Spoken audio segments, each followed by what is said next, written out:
안녕하세요 여러분. 종교와 사상으로 읽는 한국 문화 수업을 맡은 이효진입니다. 오늘은 유교의 개념을 이야기해 보려 합니다. 논어에서 이는 100여 차례가 넘게 나타납니다. 이는 어질다는 뜻으로 글자만 본다면 두 이자와 사람 인자를 합해 놓은 것으로 두 사람 사이의 관계를 나타내는 말입니다. 공자는 이 인이 선의 근원이자 행동의 기본이라고 강조했습니다. 하지만 공자는 인을 행하는 반복론을 주로 알려줄 뿐 인이 무엇인지 정확하게 정의하고 있지는 않았는데요. 그래서 인은 효도, 예의, 용서, 공경, 믿음 혹은 다른 사람에 대한 사랑 등으로 설명이 됩니다. 다시 말하자면 이는 이런 개념을 모두 포괄하는 근원적인 개념이라고 할 수 있습니다. 그래서 영어로 번역하기가 아주 까다롭습니다. humanless라고 번역하기도 하고 benevolence라고 하기도 하지만 이런 단어들로는 인의 의미를 모두 담을 수가 없죠. 역대학자들은 인을 나름대로 해석했습니다. 맹자는 사람이 사는 편안한 집이라고 했고 주자는 하늘과 땅이 만물을 만들어내는 마음이라고 했습니다. 근데 중국의 학자 캉유에이는 사랑의 힘이라고 했고 후스는 사람이 가야 할 길을 다하는 것이라고 했습니다. 주자는 인에 대해 여러 방면으로 정의하면서도 인이란 단적으로 표현하기 어려우며 정의와 정설이 존재하지 않고 스스로 체득해야만 통달할 수 있는 것이라고 했습니다. 이렇게 인은 하나의 의미만을 가지는 것도 아니고 시기에 따라서 학자에 따라서 다르게 정의되는 개념입니다. 논어에서 번지라는 제자가 인의 의미를 묻자 공자가 사람을 사랑하는 것이라고 대답했습니다. 사람을 사랑한다는 것은 너무나 범위가 넓지만 확실한 것은 내 주변의 사람들을 이용하거나 적대시하지 않고 보호하고 사랑하라는 의미일 것입니다. 이런 해석에서 보면 이는 자기 자신의 이해나 생존을 넘어서 다른 사람을 생각하는 마음이 담겨 있죠. 그래서 우리가 의료를 인술이라고 하죠. 환자를 생각하는 도덕적인 마음을 가진 의사를 참된 의사라고 여기는 것도 그런 배경에서입니다. 맹자는 이는 사람이 사람답게 살기 위해서 지켜야 할 규칙이며 그것의 기원은 내 마음 속에서 솟아나는 것이라고 주장했습니다. 맹자는 인을 단지 사람과 사람과의 관계에서 그치지 않고 사람의 본성에 있는 도덕 감정으로 동물에까지 확대될 수 있는 개념으로 사용했습니다. 하지만 아직까지 인은 세기와 연계되어 사용되지는 않았습니다. 이런 인은 신유학의 등장과 함께 더욱 의미가 깊어집니다. 주자는 인을 사람의 마음에 내재한 리, 즉 본체이며 절대선이라고 보았습니다. 인을 인의 예지를 통섭하는 개념이고 원래 우리가 가지고 있는 불변의 본성으로 해석한 것입니다. 이렇게 신유학에 이르러서 인은 보편적 절대 재현으로 올라가고 도덕과 존재의 세계를 지배하는 개념으로 자리 잡게 됩니다.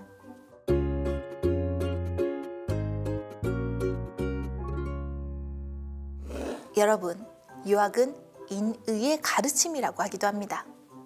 공자는 당시의 혼란스러운 사회를 치유하는 유력한 방법을 인의 실천에서 찾고 이를 강조했습니다. 그리고 인의 실현에 필요한 객관 규범인 의에 대해서도 많은 논의를 했습니다. 한자 의는 고대 갑골문에서 양의 머리로 만든 관을 쓰고 손에 무기인 창을 든 사람의 모습을 형상한 것으로 고대 제사의식을 표현한 것입니다. 여기에서 이 경건한 의식에 참여한 사람이 갖추어야 할 엄숙하고 예법에 맞는 차림새와 행동을 의미하게 되었죠. 논어에서는 군자는 의를 추구하고 소인은 이익을 추구한다라고 하며 의를 이상적인 인격인 군자가 지닌 덕으로 설명하는 데 사용했습니다. 또 군자에게 용기만 있고 의의가 없다면 난을 일으키게 되고 소인에게 용기만 있고 의가 없다면 도둑질을 하게 된다 라고 한 것에서 의가 개인의 사사로운 욕망과 물질적 이익의 유혹을 넘어서게 하는 도덕적 자기 통제력이며 악에 빠지지 않게 하는 준칙으로 작동하고 있음을 알 수 있습니다. 군자가 지닌 내면의 덕인 의는 군자의 통치 행위에서 볼 수 있는 합리적인 원칙이자 권력의 정당성을 유지하는 근거입니다. 맹자는 의를 자신의 이익은 물론이고 목숨을 버려서까지도 반드시 실천해야 하는 사람의 올바른 길이라고 표현하면서 강조했습니다. 맹자는 부모에게 잘하는 것이 인이고 연장자를 공경하는 것이 의다라고 하며 1차적 사회적 관계인 가족들 간에 작용하는 행위 규범으로서 설명합니다. 그리고 이것을 남의 어른을 나의 부모처럼 여기는 것과 같이 확대시켜 사회에 적용했습니다. 맹자 이후 수 당나라 시대에 이르는 과정에서 의는 가족 중심의 덕에서 벗어나 사회적 관계들, 예를 들면 친구 대 친구 혹은 주군과 신하 등의 인간관계에서 지켜야 할 마땅한 도리 혹은 바람직한 행동의 의미로 쓰이게 됩니다. 그리고 송나라 신유학으로 넘어오면서 의는 리기론의 토대 위에 사람의 내면에 있는 덕성이면서 타고난 도덕 원리라는 철학적 의미를 얻게 됩니다. 이니 가까이는 가족이나 친족 사이로부터 멀리는 천지의 만물까지로 확장해 적용될 수 있는 친애의 마음이 생겨나는 근원으로서의 덕이라면 의는 그런 개인과 개인 혹은 개인과 사회의 관계 필수적인 절도와 질서 등 합리적 원칙입니다. 이런 차이로 인해 통합과 일체를 지향하는 덕인 인과 달리 의는 통합과 일체 속에서 구분과 차이를 지키는 방향으로 작용되는 덕이라 할 수 있습니다. 또 이니 타자를 향한 것인 반면에 의는 자아의 도덕적 자각과 수양을 요구하는 자기 자신을 향한 것이라 할 수 있습니다.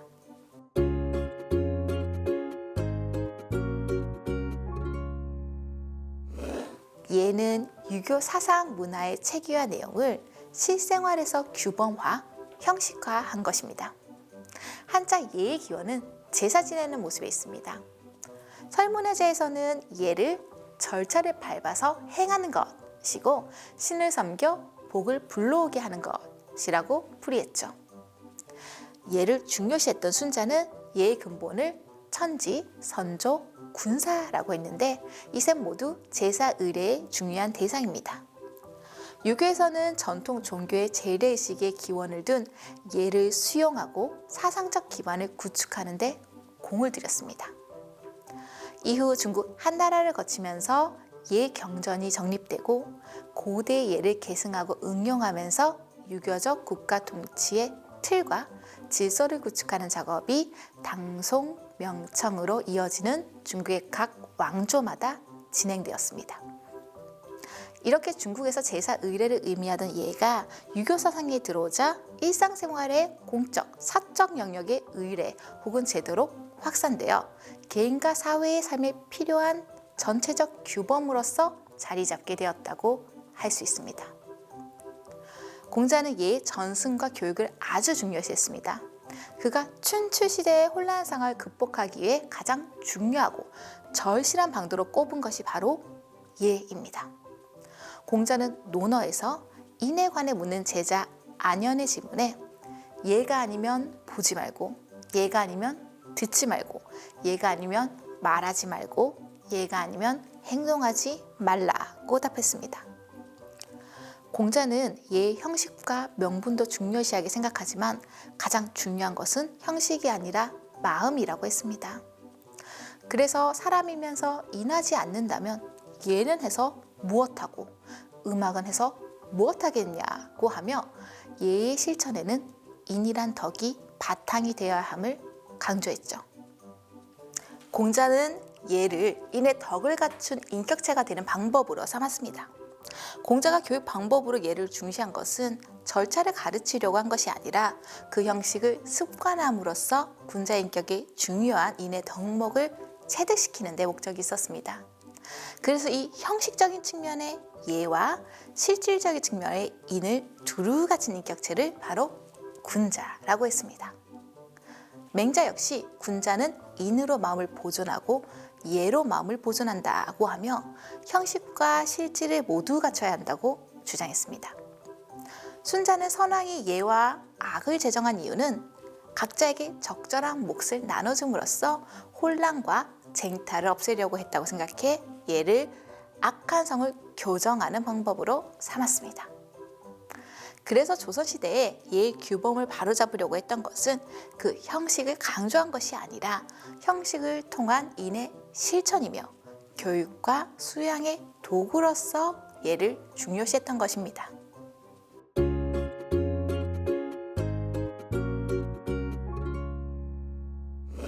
공자는 사람다움의 출발을 부모에 대한 효와 형제 간의 우애인 제라고 보았습니다. 그리고 구체적인 실천 방법으로 충과 설을 말했습니다.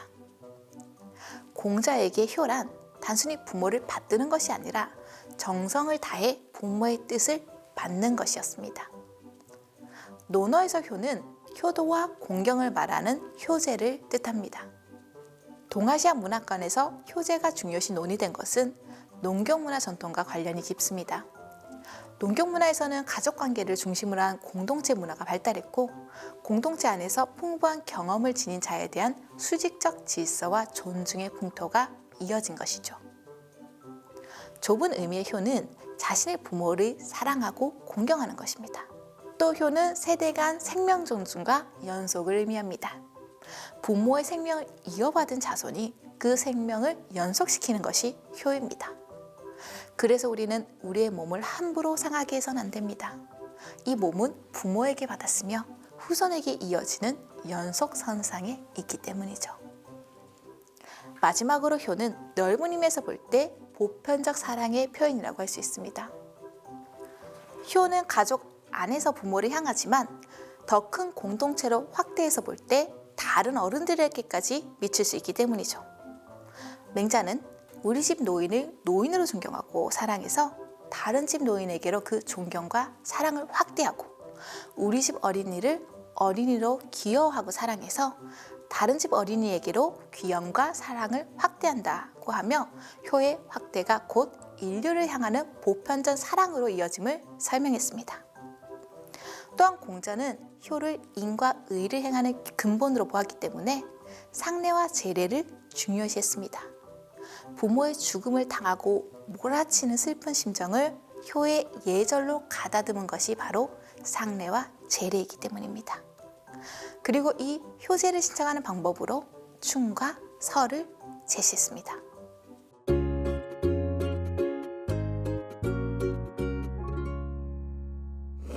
어느 날 공자가 증삼이라는 나이 어린 제자를 불러서 삼아 내 돈은 하나로 깃들어져 있다고 했습니다.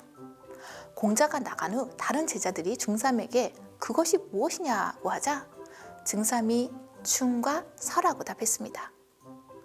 주자에 따르면 충이란 진심을 다하는 성실한 마음이고 설한 자신의 마음을 미루어서 타인이 바라는 바를 먼저 해주는 적극적인 태도라고 합니다.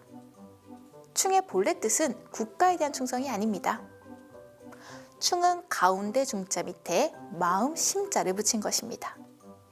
글자 모양에서 알 수 있듯이 마음속에 중심을 하나만 가지고 있는 것입니다. 그렇기 때문에 절대 흔들리지 않습니다. 선은 어떤 뜻일까요? 선은 같을 여자 아래에 마음 심자를 쓴 것입니다. 즉 남의 마음과 같아지는 것이죠. 내가 배고픈데 저 사람은 얼마나 배고플까? 내가 힘든데 저 사람은 얼마나 힘들까? 이처럼 남의 처지에서 생각해 보는 것이 서입니다. 공자는 이러한 자세로 타인과의 관계 속에서 자신의 역할에 충실할 것을 주장합니다. 임금은 임금답게, 신하는 신하답게, 아버지는 아버지답게, 자식은 자식답게 살아가라고 한 것이죠. 각자가 자신의 역할에 충실히 살아가면 마치 여러 악기들이 모여서 아름다운 화음을 만들어내듯 조화로운 사회가 될 것이라고 생각한 것입니다. 정리하자면 사람다움의 실천은 충서의 실천이며 충서의 실천이란 내면적으로는 자기 자신을 다하는 일이고 밖으로는 남과의 관계에서 내 마음을 미루어 남의 마음을 헤아려 보는 것입니다. 그리고 그때 가장 중심이 되는 것은 부모와 형제 관계입니다. 결국 효와 제는 사람다움을 실천하는 근본이라 할 수 있겠죠. 감사합니다.